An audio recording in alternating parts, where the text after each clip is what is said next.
اللهم صل على محمد وعلى آل محمد كما صليت على إبراهيم وعلى آل إبراهيم إنك حميد مجيد. اللهم بارك على محمد وعلى آل محمد كما باركت على إبراهيم وعلى آل إبراهيم إنك حميد مجيد. اللهم صل على سيدنا ومولانا محمد وعلى آل سيدنا ومولانا محمد كلما ذكره الذاكرون وكلما غفل عن ذكره الغافلون. اللهم صل على محمد كما يليق بشانه. عزیزان محترم، اللہ رب العزت کا بے حد کرم اور احسان ہے کہ اللہ تبارک و تعالی نے ہمیں اسلام اور کلمے کی دولت عطا فرمائی ہے.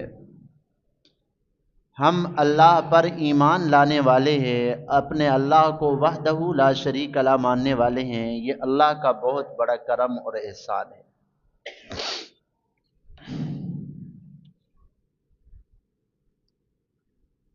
لیکن فکر کی یہ بات ہے کہ کیا کلمہ پڑھ لینے سے اللہ رب العزت کا حق ادا ہو جاتا ہے؟ کیا کلمہ پڑھ لینے سے کہ ہم نے اللہ کو وحدہ لا شریک لا مانا ہے،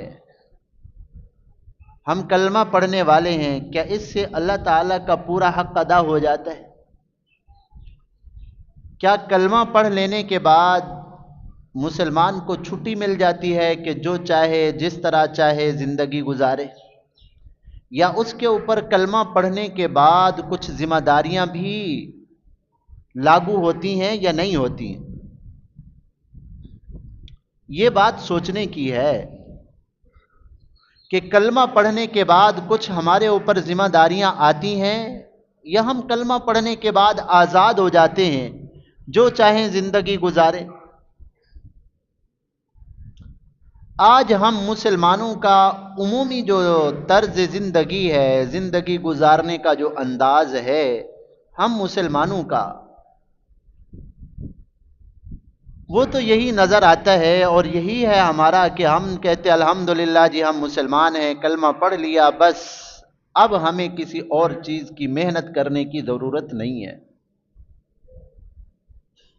زبان سے اگرچہ ہم مانتے ہیں کہ بھائی سارے دین پہ عمل کرنا ضروری ہے، زبان سے ہم مانتے ہیں، اقرار کرتے ہیں، لیکن ہماری عملی زندگی کہ ہم عمل کیسے کر رہے ہیں، ہم دین پر عمل کرنے کو ضروری سمجھتے ہیں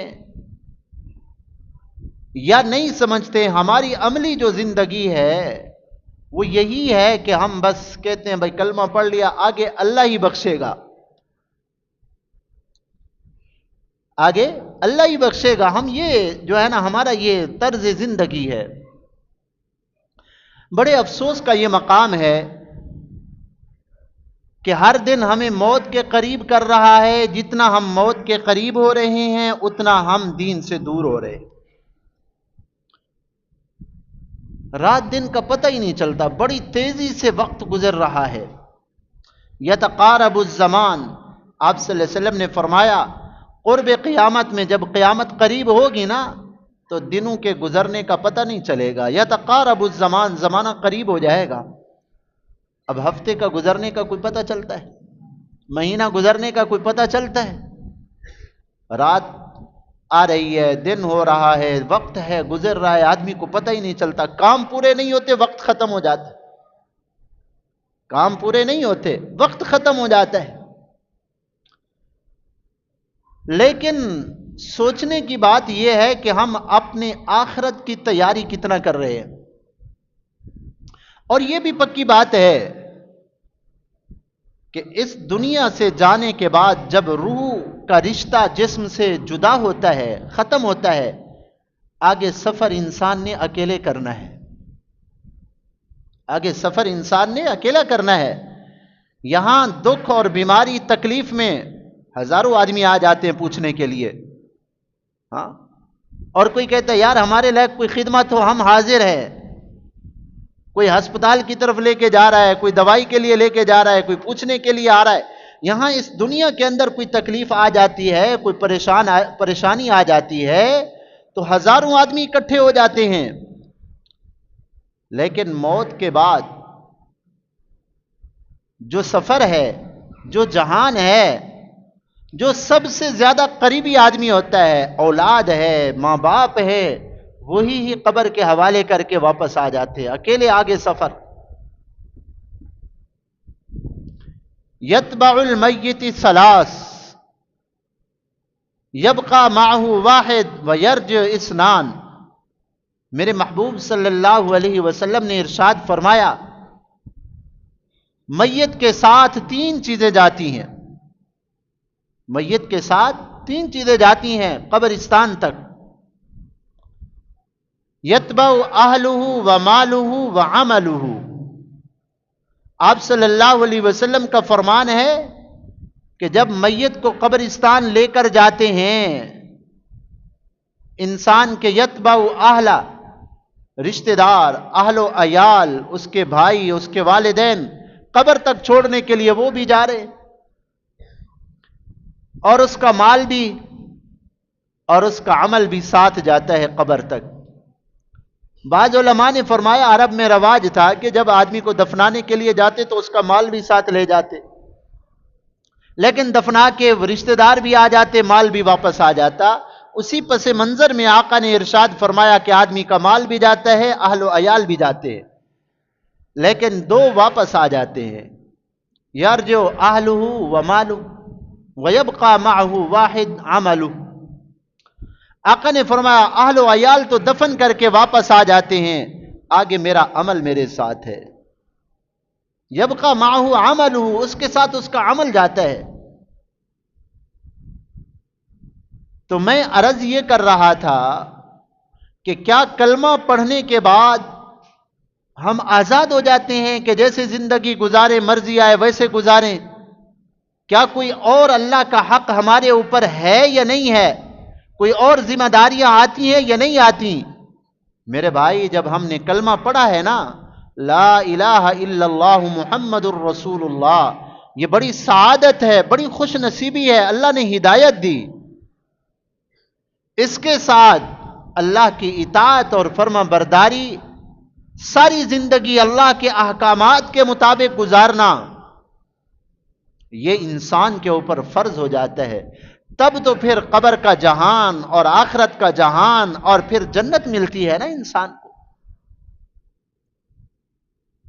کلمہ پڑھ لینے کے بعد انسان آزاد نہیں ہے،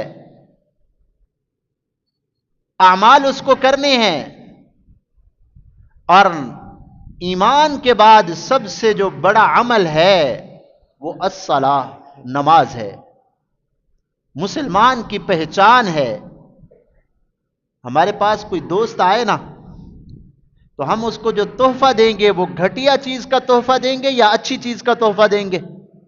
اپنے دوست کو کوئی تحفہ دیں گے نا، کوئی ہدیہ اس کو دیں گے تو گھٹیا چیز دیں گے یا اچھی چیز دیں گے؟ ہمارے ہاں رواج ہے جو ہمارے پاس اچھی چیز ہوتی ہے نا، جس آدمی کی جتنا پہنچ ہوتی ہے، اپنی پہنچ کے اعتبار سے، اپنی حیثیت کے مطابق اپنے دوست کو اعلیٰ چیز دیتا ہے۔ علماء نے لکھا ہے نماز اتنا بڑا اللہ کا اہم حکم ہے، جب نماز فرض کرنے کی باری آئی تو اللہ تعالیٰ نے اپنے محبوب کو آسمانوں پہ بلایا اور نماز کا تحفہ عطا فرمایا۔ الصلاۃ معراج المومنین، نماز مومنین کے لیے معراج ہے، اللہ کے دربار میں حاضری کا شرف ہے، یہ سعادت ہے بندے کی کہ بندہ 5 وقت اللہ کے دربار کے اوپر آئے، بڑا سعادت مند خوش نصیب انسان ہے۔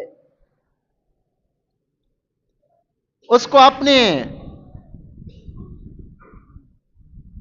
نصیب کے اوپر فخر کرنا چاہیے، جس کو اللہ 5 وقت اپنے دربار میں آنے کی توفیق عطا فرما دیں، بڑا خوش نصیب انسان ہے۔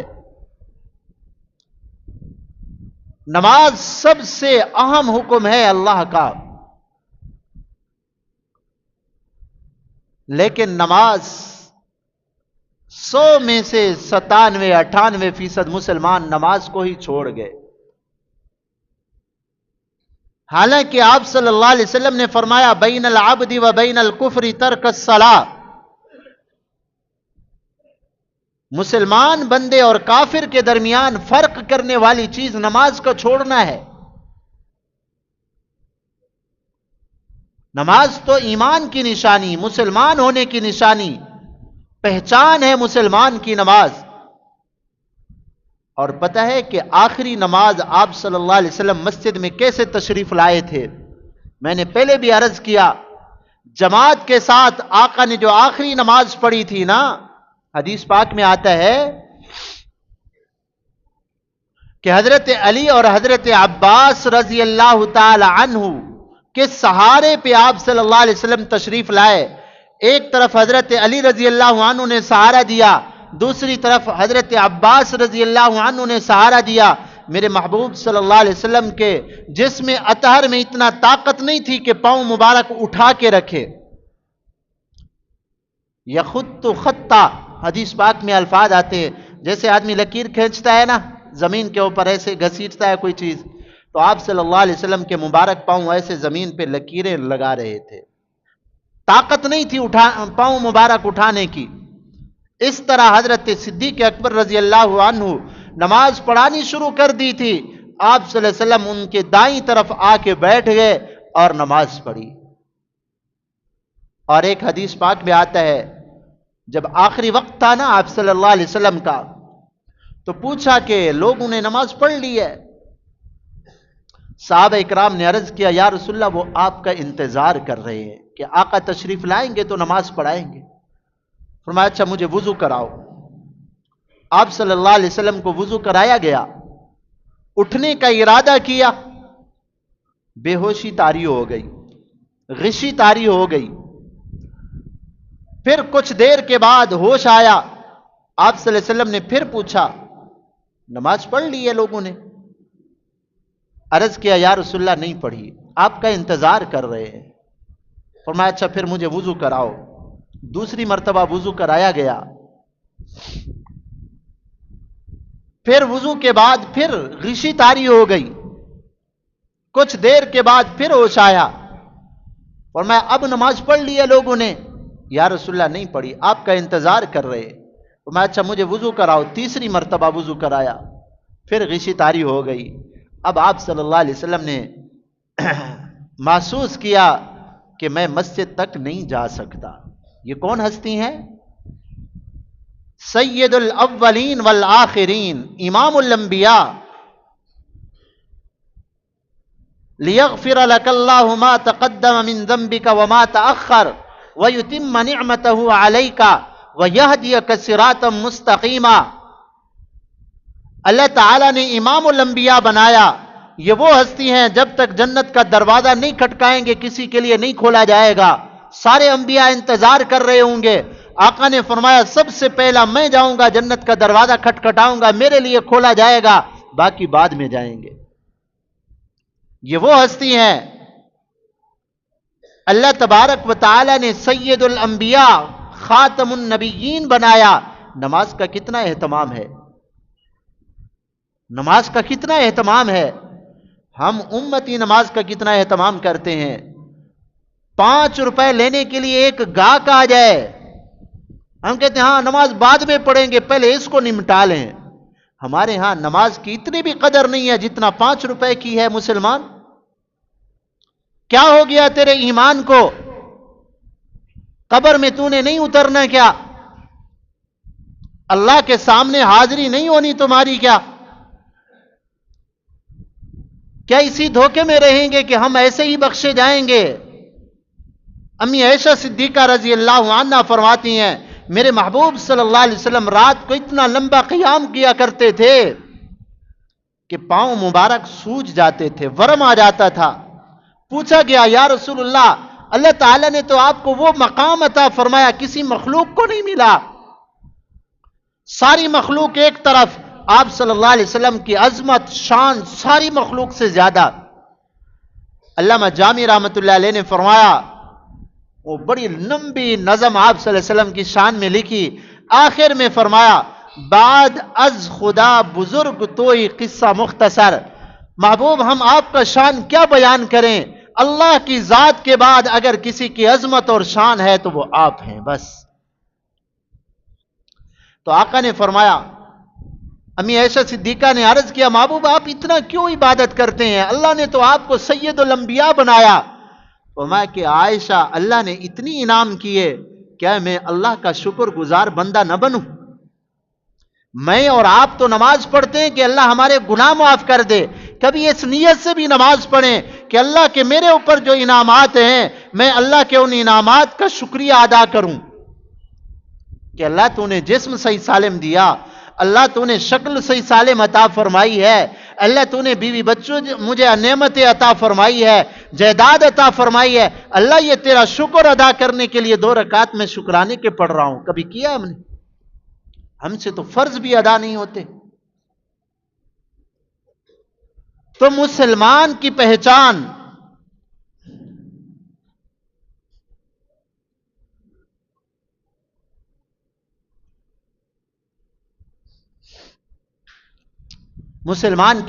نماز ہے. آقا نے فرمایا مسلمان اور کافر کے درمیان فرق کرنے والی چیز نماز ہے.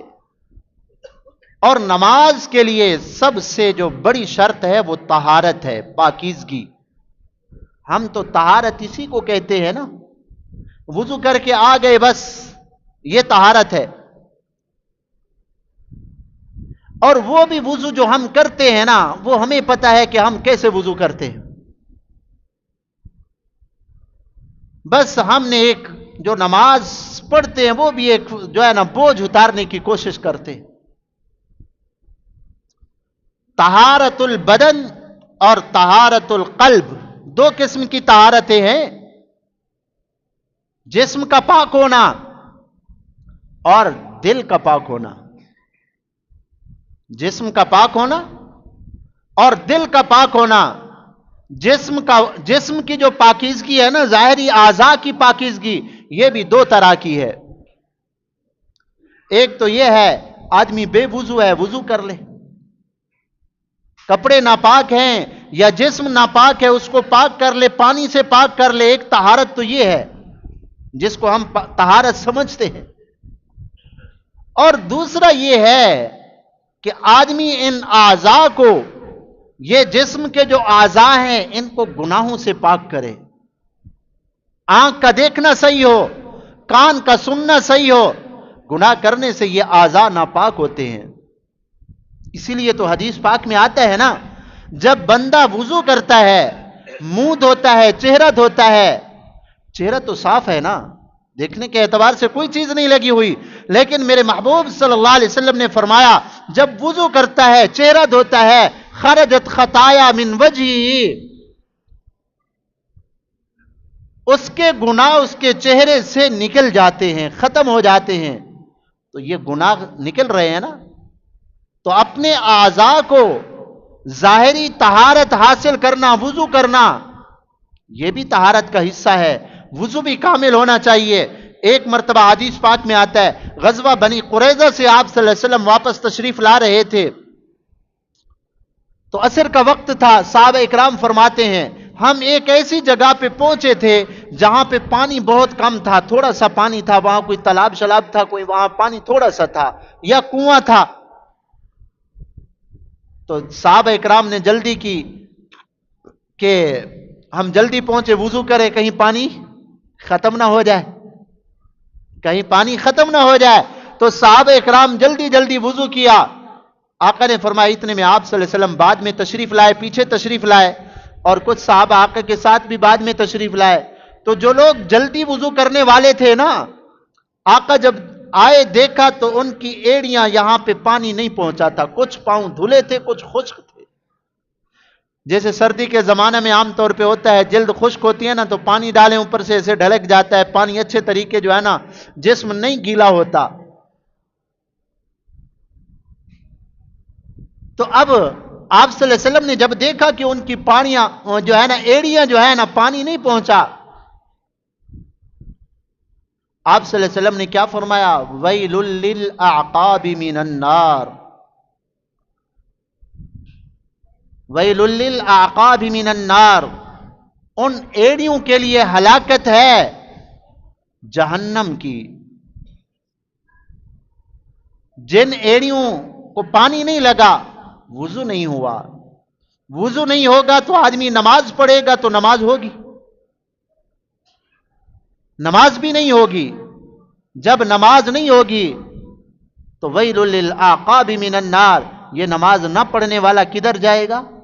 النار، جہنم کے اندر جائے گا، جنت میں نہیں جائے گا۔ تو طہارت، نماز کے لیے طہارت اہم ہے۔ اپنے جسم کو پاک کرنا، وضو کامل کرنا، اور جو نماز، جو وضو جو ہے نا، مسواک کیا جائے، مسواک سنت ہے، اور پھر وضو کیا جائے، فرمایا یہ نماز 27 درجہ بڑھ جاتی ہے اس نماز سے جو بغیر وضو کے پڑھی جائے اور بغیر مسواک کے۔ جس وضو کے شروع میں مسواک کیا جائے وہ 27 درجہ نماز بڑھ جاتی ہے اس نماز سے جس وضو کے شروع میں جو ہے نا مسواک نہ کیا جائے۔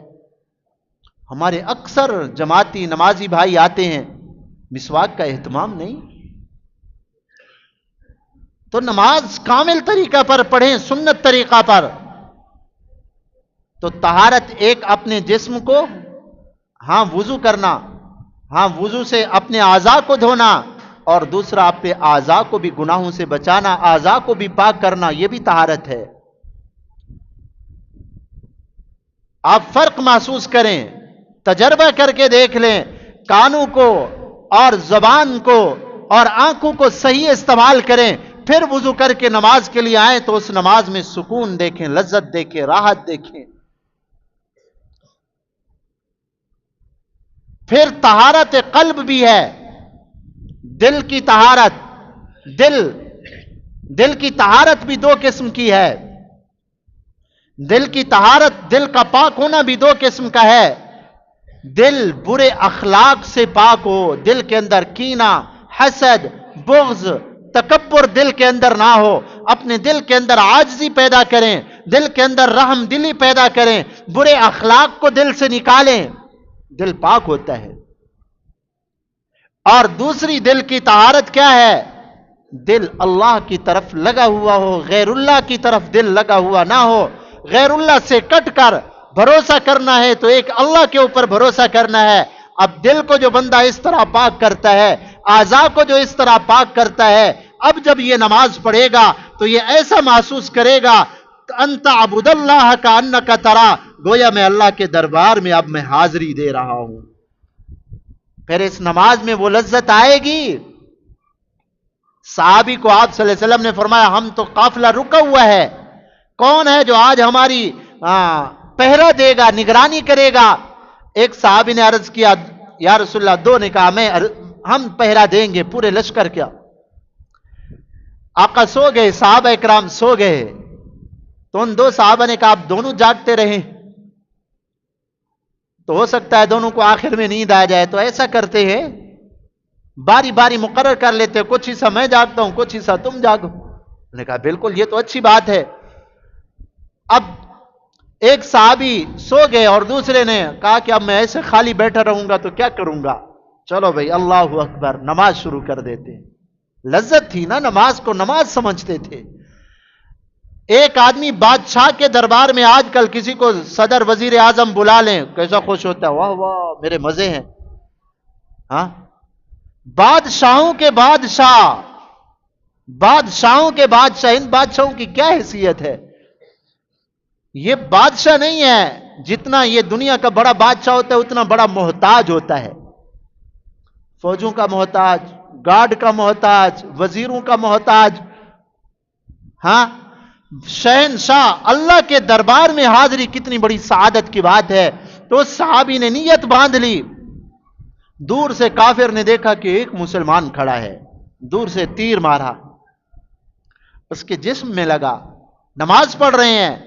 جب دل پاک ہوگا، اعضاء پاک ہوں گے، اللہ کے دربار میں حاضری کا پھر مزہ یہ ہوگا ان کو تیر لگا ہے لیکن نماز نہیں چھوڑی، دوسرا تیر لگا نماز نہیں چھوڑی، تیسرا لگا خون بہنے لگا، اب خطرہ ہوا کہ میں زخمی ہو رہا ہوں، خون نکل رہا ہے، کہیں وہ خدمت اور وہ ذمہ داری جو میرے محبوب صلی اللہ علیہ وسلم نے میرے حوالے کی تھی کہیں اس کے اندر خلل نہ آ جائے، میں گر کے مر نہ جاؤں۔ تو نماز کو مختصر کیا، اپنے ساتھی کو اٹھایا کہ بھائی اٹھو ذرا، انہوں نے دیکھا تو خون نکل رہا ہے، کیا ہوا؟ نے کہا جی کسی کافر نے، دشمن نے تیر مارے ہیں۔ کہا اللہ کا بندہ مجھے جگہ کیوں نہیں دیا؟ کہا قرآن کی ایک سورت پڑھ رہا تھا، میرا دل نہیں کیا کہ اس سورت کو ختم کیے بغیر جو ہے نماز کو چھوڑ دوں، میں نے جلدی سے جو ہے نا اس کو پورا کیا، اب میں نے آپ کو جگایا، پھر یہ نماز لذت والی بنے گی، پھر نماز پڑھنے میں لذت آئے گی، دنیا کے کام چھوڑنے میں مزہ آئے گا۔ دل کے اندر جب اللہ کی محبت آ جاتی ہے، اسی لیے تو آقا نے فرمایا نا قرۃ عینی فی الصلاۃ، میری آنکھوں کی ٹھنڈک نماز کے اندر ہے۔ آنکھیں ٹھنڈے آقا کی ٹھنڈی آنکھیں نماز سے ہوا کرتی تھیں۔ آج مسلمان نماز سے بیگانہ ہو گیا۔ مرد تو ہاں، عورتیں تو ویسے ہی بیچاری ہیں، وہ کہتی ہیں بس ہمارے اوپر تو ذمہ داری بہت ہے۔ مسلمان مرد ہو یا عورت، سب کے اوپر نماز فرض ہے۔ کل یہ نہیں پوچھا جائے گا کہ تمہارے اوپر گھر کی ذمہ داری تھی، عورت سے یہ نہیں پوچھا جائے گا چلو تمہیں معاف ہے۔ مرد کے اوپر بھی نماز فرض، عورت کے اوپر بھی نماز فرض۔ یا ایھا الذین آمنوا قوا انفسکم واہلیکم نارا، اللہ تعالیٰ نے فرمایا ایمان والو، کن کو فرما رہے ہیں؟ کافروں کو نہیں، ایمان والوں کو۔ قوا انفسکم، اپنے آپ کو بھی بچاؤ، واہلیکم، اپنے اہل و عیال کو، گھر والوں کو بھی جہنم کی آگ سے بچاؤ۔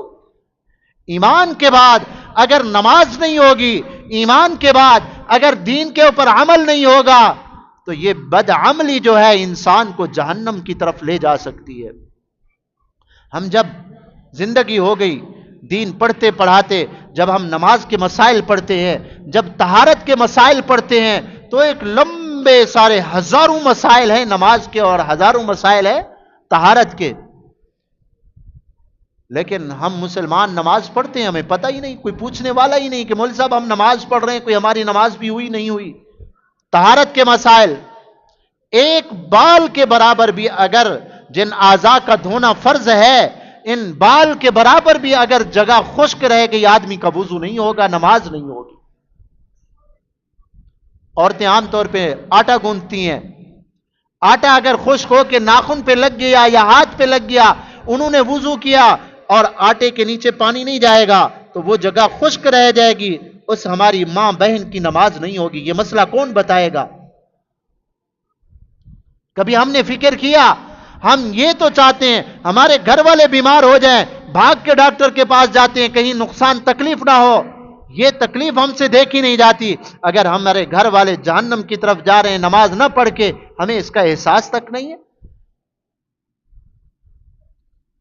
عورتوں کے طہارت کے مسائل اتنا مشکل مسئلے ہیں، بسا اوقات عام عالم بھی پریشان ہو جاتا ہے کہ اس طہارت کے مسئلوں میں کیا حل نکالے بندہ۔ یہ فکر کرو اپنے گھر والوں کی، قبر میں ہر کسی نے اترنا ہے۔ آقا نے فرمایا فجر اور عشاء کی نماز منافقین پہ بڑی بھاری ہے۔ فجر اور عشاء کی نماز منافقین کے اوپر بڑی بھاری ہے۔ فرمایا اگر ان کو پتہ چل جائے کہ فجر اور عشاء کے اندر اللہ نے کیا اجر رکھا ہے، اگر یہ پاؤں کے اوپر چل نہ سکیں بلکہ سرین کے بل گھسٹتے ہوئے آ سکتے ہوں تو ضرور آئیں گے کہ اتنا اجر سے محروم نہ ہوں ہم۔ فجر اور عشاء، فرمایا جس نے فجر عشاء جماعت سے پڑھی ہے ایسا ہے گویا کہ آدھی رات تک نماز پڑھتا رہا ہے، اور جس نے فجر کی نماز بھی جماعت سے پڑھی ہے باقی آدھی رات گویا کہ جماعت جو ہے نا نفل پڑھتا رہا ہے۔ ایک آدمی کے بارے میں پوچھا گیا یا رسول اللہ صلی اللہ علیہ وسلم، ایک آدمی ہے صبح ہو جاتی ہے سویا رہتا ہے، صبح ہو جاتی ہے سویا رہتا ہے، نماز کے لیے نہیں اٹھتا، تو آپ صلی اللہ علیہ وسلم نے فرمایا یہ اتنا ذلیل انسان ہے شیطان نے اس کے دونوں کانوں کے اندر پیشاب کر کے اس کے کان کو بھر دیا ہے. شیطان نے اس کے دونوں کانوں کے اندر جو ہے پیشاب کر کے اس کے کانوں کو پیشاب سے بھر دیا. جو صبح کی نماز نہیں پڑھتا اس کے لیے اتنا بڑی وعید ہے. تو میرے بھائی، یہ جمعے کے اندر یہاں آنا اور جمع ہونا یہ وقت گزاری نہ سمجھا کریں آپ. درد دل بیان اور سننا ہوتا ہے، ہم اپنی تھوڑی سی فکر کر لیں. مرنے کے بعد، میرے مرنے کے بعد نہ میرے بچے کام آئیں گے، نہ میرے گھر والے کام آئیں گے، کوئی بھی نہیں کام آئے گا. ہر کوئی اپنی دنیا کے اندر پیچھے لگ جاتا ہے، الا قلیل، مگر بہت تھوڑے ہوتے ہیں جو اپنے جانے والوں کو یاد رکھتے ہیں. ورنہ آگے میرا عمل، اکیلا میرا عمل ہوگا اور میں ساتھ ہوں گا. فرمایا جب بے نماز کو قبر میں رکھا جاتا ہے نا، بے نماز کو، اللہ تبارک و تعالی اس کے اوپر یہ بے نمازی کا جو عمل ہے نا، نماز چھوڑنا، یہ جو گناہ ہے، اللہ تبارک و تعالی اس گناہ کو قبر کے جہان میں، برزخ کے جہان میں اس کو شکل عطا فرماتے ہیں. جتنی بھی ہماری نیکیاں ہیں یا گناہ ہیں، یہ دوسرے جہان میں اللہ ان کو شکلیں عطا فرماتے ہیں. فرمایا یہ نماز چھوڑنے کا جو گناہ ہے، یہ سانپ کی شکل اختیار کر جاتا ہے. اور قبر میں جب بے نمازی کو رکھا جاتا ہے تو وہ سانپ آتا ہے، اس کی آنکھیں اتنا چمک رہی ہوتی ہیں جیسے یہ آسمان کی بجلی چمکتی ہے، اور اس کے ناخن اتنا بڑے ہوتے ہیں کہ صبح سے آدمی چلے اور شام تک چلتا رہے، جتنا فاصلہ طے کرے گا اتنا ناخن بڑے ہوں گے. فرمایا یہ زہریلا اتنا ہوتا ہے، اگر یہ سانپ زمین کے اوپر آ کر صرف پھونک مار دے، کسی کو کاٹے بھی نہ، اس کا زہر پوری دنیا کے اندر پھیل جائے، جتنی بھی سر سبز چیزیں ہیں، درخت ہیں، کھیتیاں ہیں، سارے اس کے زہر سے سوکھ جائیں اور آئندہ کے لیے زمین کے اندر اگانے کی صلاحیت بھی پیدا نہ ہو. اور وہ کہتا ہے میرے اللہ نے مجھے تیرے اوپر مسلط کیا ہے، اگر تو نے فجر کی نماز نہیں پڑھی تو ظہر کی نماز کے وقت تک تجھے جو ہے نا میں ڈنگ مارتا رہوں گا، ڈستا رہوں گا. فرمایا جب ایک مرتبہ اس کو ڈستا ہے تو میت کا جسم ریزہ ریزہ ہو جاتا ہے. پھر اللہ اس کو بناتے ہیں، پھر دوبارہ ڈنگ مارتا ہے اور 70 ہاتھ زمین کے اندر دھنس جاتا ہے.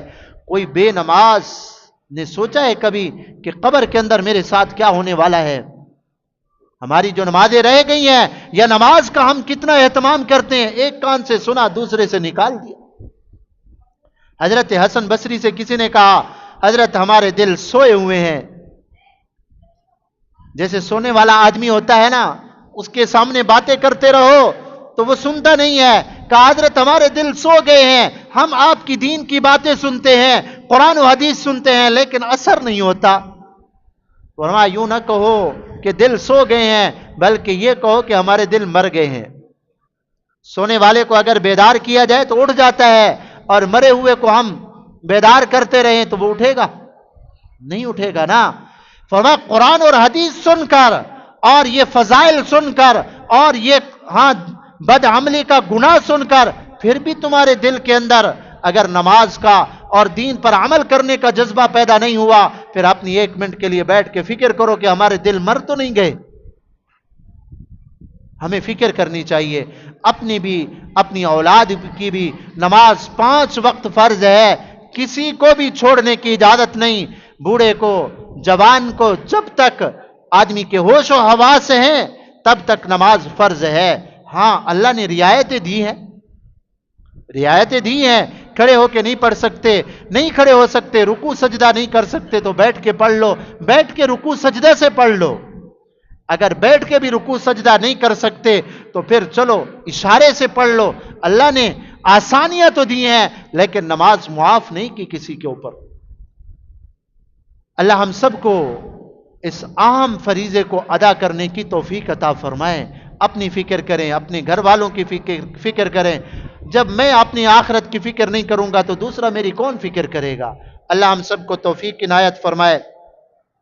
یہ ایک اعلان سن لیں انشاءاللہ. حاجی علی محمد نوڑیو نس قبائلی چک جمعۃ المبارک 15 اگست کو سال کی 2 جماعتیں چل رہی ہیں. آئندہ جو آنے والا جمعہ ہے نا، دو جماعتوں کا جوڑ ہے حاجی علی محمد نوڑیو، قبائلی چک کے ساتھ ہے یہ چک، یہ گوٹ ہے، تو وہاں سال کی دو جماعتوں کا جوڑ ہے۔ صبح میرے خیال میں 8 بجے شروع ہوتا ہے، 10 بجے تک، تو ساتھیوں کو شرکت کی اپیل ہے۔ وہاں اللہ کے دین کی خدمت کرنے والے اللہ کے مہمان آتے ہیں، جماعت والے، وہ 15 دن کی کارگزاری سناتے ہیں کہ ہم گوٹھوں کے اندر گئے، وہاں دین کے اعتبار سے کیا حالت تھی، کسی گوٹھ میں ایک نماز پڑھنے والا بھی نہیں ہوتا، کسی میں 1 2 ہوتے ہیں، تو وہ دینی حالت اور اپنی کارگزاری سناتے ہیں، وہاں کچھ دین کا بیان بھی ہوتا ہے۔ تو انشاءاللہ جمعے والے دن 15 اگست کو سال کی 2 جماعتوں کا جوڑ ہے۔ اللہ تعالیٰ ان حضرات کی محنتوں کو بھی قبول فرمائے، جو کہا سنا اللہ اس پہ ہمیں عمل کے بھی توفیق عطا فرمائے۔